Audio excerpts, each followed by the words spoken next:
I had an email from Joni Ernst's campaign, and they were talking about her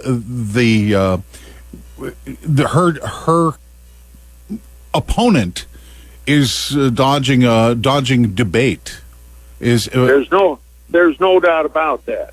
A perfect example is last week, the Spencer Daily Reporter. It was the first debate of this general election. But guess who wasn't there? Joni's opponent, Ms. Greenfield. And I think it shows a lack of interest in farming, and it shows that maybe she doesn't care so much about rural America. Iowans want to know where Joni's opponent stands, but she's a no-show in rural Iowa. And I think you got to just look at Joni Ernst, just the exact opposite. Joni Ernst is just like I am, going out every day to the 99 counties once a year to have Q&A with our constituents, finding out what's on their mind. And she's a proven leader. She's effective. She's accessible. Just the 99 county tour is one example of that. I've seen her as a relentless fighter for biofuels, and I've seen her fighting for farmers right in the Oval Office.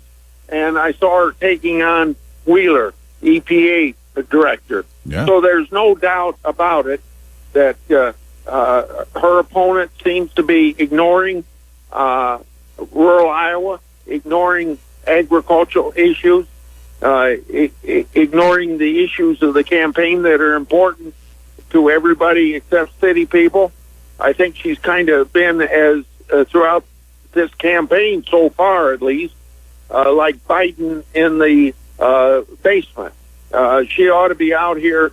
She shouldn't have turned down this Spencer debate as an example. We had other Democrats show up, Schoten, Feenstra, Joni was there. Where was Miss Greenfield?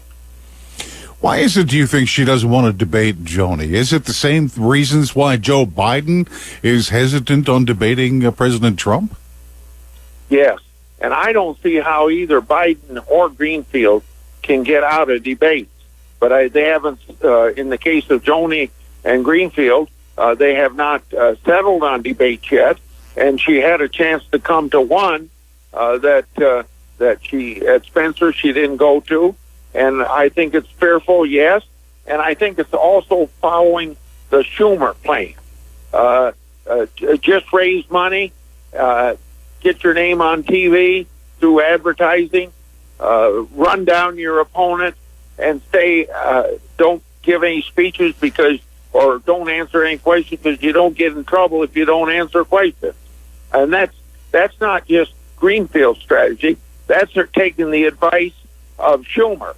And what Schumer wants is Greenfield elected so Schumer can take over as majority leader, and they'll be able to stop Trump if he's reelected, or if Biden's elected, they're going to be able to shove through without any trouble whatsoever if they're in the Democrat majority in the United States Senate.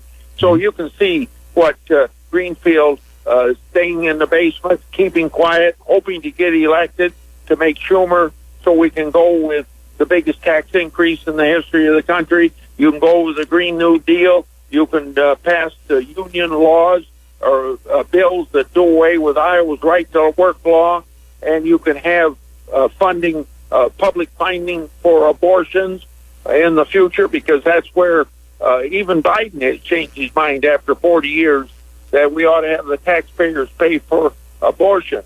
And it looks to me like they're going to go back to the regulation of agriculture like the waters of the U.S. is. You know, Trump did away with that rule that would have had the government regulate 97% of the land in Iowa. So Democrats want to crush the ag economy with regulations. And if Greenfield gets in, if Schumer gets to be majority leader, and that's what this is all about, that's what's going to happen.